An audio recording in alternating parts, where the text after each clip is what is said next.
조계양 작가의 이야기 오디오북. 오늘 이야기는 성산문과 병풍에 얽힌 이야기입니다. 조선시대의 사육신 중 한 명인 성산문을 다들 잘 아실 겁니다. 성산문은 명나라의 사신으로 자주 드나들었기 때문에 명나라 대신들과도 잘 지냈다고 하는데요. 그중 명나라의 유명한 정승인 주세웅과는 특히 더 친해서 성산문이 명나라에 갈 때마다 반드시 그의 집을 방문을 했고 더러는 며칠씩 묵기도 했답니다. 어느 해 성산문이 명나라의 사신으로 갔을 때 일입니다.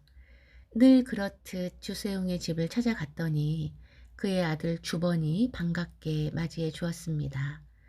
어서 오십시오. 제 아버지께서는 성도에 가셔서 지금 안 계십니다만 불편해하지 마시고 전처럼 편히 계십시오. 어허, 그런가? 송도라니 저 서쪽 변경의 그 송도 말인가? 네, 그렇습니다. 그토록 먼 곳에 혼자 가시다니 무슨 중요한 볼일이 있으신가?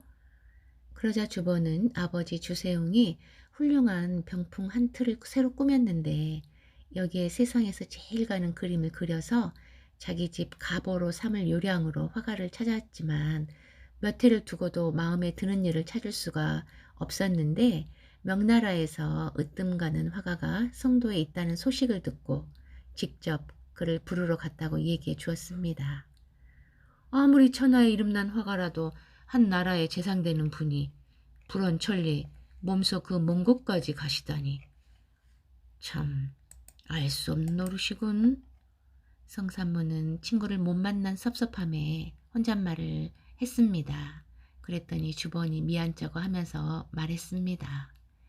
가신 지가 아주 오래됐으니까 아마 이르면 오늘 늦어도 내일 모레 사이에는 돌아오실 겁니다. 부족하지만 제가 대신 시중을 드릴 터이니 저희 집에서 며칠 묵도록 하십시오. 성산문은 무엇을 생각했는지 여보게 도대체 얼마나 훌륭한 병풍이길래 그토록 애를 쓰는지 한번 구경이나 시켜주게. 성산문의 말에 주번은 난처한 표정을 짓더니 사실은 아버지께서 평소에 절대로 누구에게도 보이지 못하게 단단히 이르셨습니다. 곤란합니다만 다른 분도 아니고 잠깐만 보여드리겠습니다. 하고는 성산문을 안채 서재로 안내했습니다. 거기에서 소중하게 간직된 병풍을 펴본 성산문은 저도 모르게 입을 딱 벌리고 말았습니다. 아담하고 우아한 솜씨로 공에 공을 들여서 만들어진 8폭짜리 병풍이었는데 성산문은 난생 처음 본 그런 멋진 것이었습니다. 그림을 그리지 않은 백지 병풍만 가지고서도 이렇게 훌륭한데 그림마저 그린다면 얼마나 더 멋질까요? 이만하면 자네 아버님께서도 수천리길을 멀다 않고 천하의 명화를 구할 만하네. 훌륭한 병풍일세. 정말 훌륭해.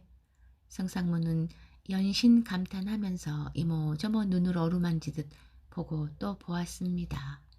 이것을 본 주번은 그렇게 칭찬을 하시니 기분이 좋습니다. 이왕 들어오신 김에 여기 잠깐 앉아 기다리십시오. 제가 차라도 내오겠습니다. 하고 서재에서 나갔습니다.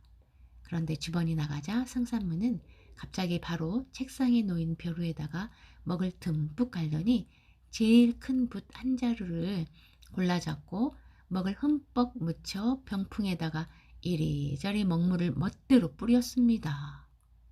만약 누가 옆에 있었더라면 성산문이 하는 짓을 꼭 미친 짓이라고 했을 겁니다.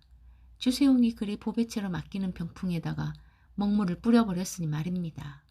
서로 일시적인 흥이 나서 그림이 아닌 글씨를 썼다고 해도 큰일 날 터인데 이렇게 8폭짜리 병풍을 온통 먹물투성이로 만들었으니 제정신으로 볼 사람이 누가 있겠습니까? 그런데 그러고 나서도 성산문은 태연하였습니다. 얼마 후 주번이 쟁반에 차와 과일을 받쳐 들고 들어와 병풍이 먹물 벼락을 맞고 엉망진창이 된 것을 보고 그만 놀라서 차를 담아온 쟁반을 손에서 놓쳐버리고 말았습니다. 얼마나 놀랐는지 주번의 얼굴은 백지장처럼 질렸다가 다시 흑빛으로 변했고 숨도 제대로 쉬지 못했습니다. 휘둥그레진 두 눈, 딱 벌어진 입이 공연히 움직이면서 한동안 와들와들 떨기만 하더니 한참 후에야 간신히 정신을 가다듬어 태연하게 서 있는 성산문의 옷자락을 붙잡고 대체 저게 이렇게 더듬거리는 주번을 성산문은 점잖게 의자에 끌어다 앉혀놓고 너무 놀라지 말게 내가 생각이 있어서 이렇게 한 일일세. 이것이 놀라지 않을 수 있습니까?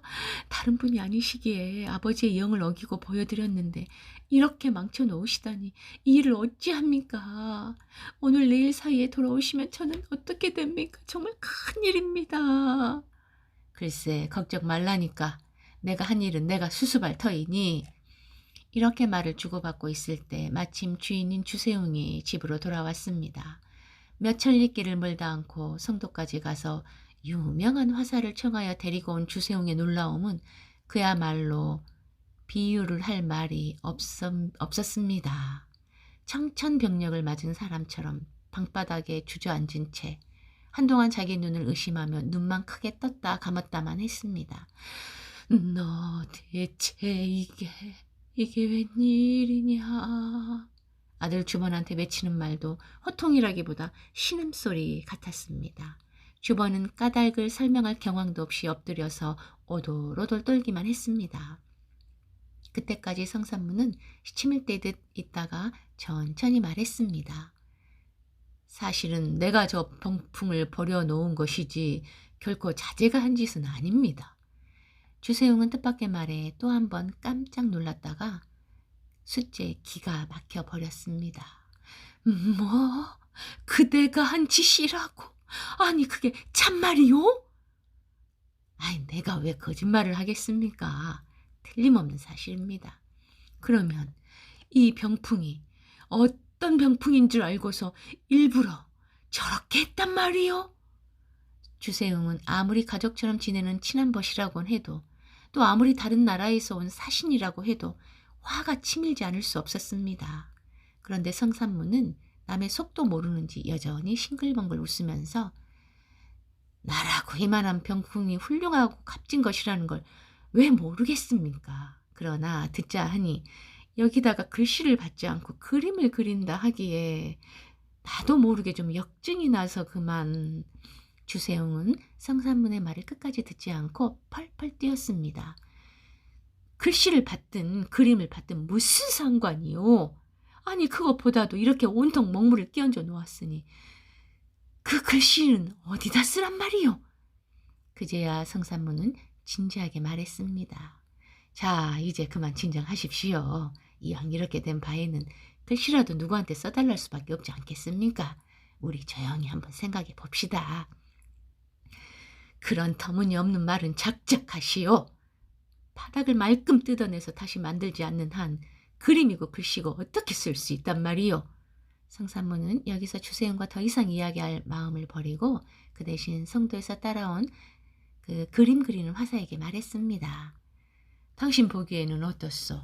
이렇게 먹물을 함부로 뿌리긴 했지만 그래도 이 자국을 이용해서 그림으로 가려놓을 수는 없겠소? 물론 그림도 훌륭해야 되고 또 먹물 자국이 하나도 보이지 않게 말이요. 성도에서 온 화사도 사실인즉 애써 따라오는 보람이 없어져서 몹시 불쾌했던지라 성산문의 말에 화가 치밀어 올라서 말했습니다. 세상에 별 회개한 말을 다 듣겠소. 어린애 장난 같은 소리는 하지 마시오. 하더니 튠 하고 밖으로 나가버렸습니다. 먼 길을 허탕친 것만으로도 분하기 짝이 없는데 놀림까지 받는 것 같아 더 참을 수 없었던 모양입니다. 주세웅은 낙심과 피로가 겹쳐서 그만 맥이 탁 풀리고 말았습니다. 내 말을 들어보십시오. 성도에서 온 그 화사는 아마 공연히 헛소문만 난 사람 같습니다. 정말로 뛰어난 화사라면 이까지 먹물 자국을 감쪽같이 가려서 그림을 못 그릴 리 있겠습니까?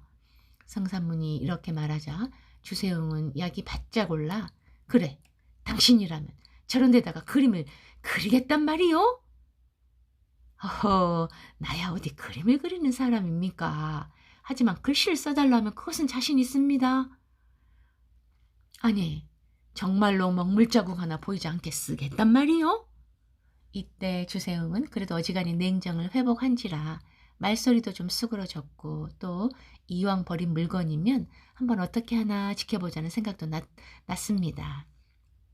성산문은 여전히 태연하게 그럼 서투른 솜씨지만 한번 시험삼아 써보겠습니다 하더니 먹물을 흠씬 적신 붓을 들고 병풍 앞에 우뚝 섰습니다. 그리고 잠깐 정신을 가다듬은 후에 붓을 병풍에 대는가 싶더니 재빠른 속도로 글씨를 써 내려갔습니다. 붓끝이 달릴 때마다 그토록 지저분하게 깔렸던 먹물 자국이 씻긴 듯이 사라지고, 그 대신 거기에는 힘차고 아름다운 글씨가 쓰여지는 걸 보니 귀신이 탐복할 만한 요술인 것 같았습니다. 먹물 자국이 삽시간에 둔갑한 병풍의 글씨는 처음부터 멀쩡한 바닥에 쓴 것과 조금도 다를 바 없었습니다. 이렇게 8폭짜리 병풍을 차례로 써가다가 맨 나중에 맨 끝에 와서는 상상문 갑자기 붓을 멈춘 채 고개를 갸웃했습니다. 그 맨 끝자로 사람 인자를 쓰려고 하다 보니까 오른쪽 파임 밖으로 깨알 만한 먹점이 아무래도 드러나 보일 것 같았기 때문이었습니다. 그러나 성산문은 무엇을 금방 깨달은 듯 사람 인자 오른쪽 파임을 우선 다 써놓고 밖에 비어져 나온 먹점을 살짝 지워버리고 나서 어깨를 펴더니 붓을 놓고 말했습니다. 이 사람 인자는 처음 보겠지만 실은 내가 만든 성산문체입니다. 이젠 다 되었습니다. 그러나 글씨가 서툴러서 좀 부끄럽습니다. 주세웅은 이번에는 더 놀랐습니다. 병풍을 버렸다고 보았을 때와는 정반대의 놀라움이었습니다. 먹점 하나 남기지 않고 글씨로 지워버린 솜씨도 솜씨거니와 그 글씨체가 옛날 어느 대가 못지않게 훌륭하기 짝이 없었던 것입니다. 주세용은 새삼 성산문의 문장과 글에 놀라움과 감탄을 금치 못했습니다. 이 일로 해서 성산문의 명성이 또 한 번 중국 천하에 퍼졌다고 하는데요. 이상한 것은 성산문이 쓴 글씨의 조화인지 혹은 원래 병풍 자체가 훌륭해서인지는 몰라도 그 병풍은 밤에 불을 밝히지 않아도 글씨가 똑똑히 보일 만큼 환한 광채를 뿜었다고 합니다. 성산문은 당시 그를 따를 사람이 없을 만큼 뛰어난 글재주를 가졌고 천하의 명필로서 그 이름을 중국 땅에까지 떨쳤는데요.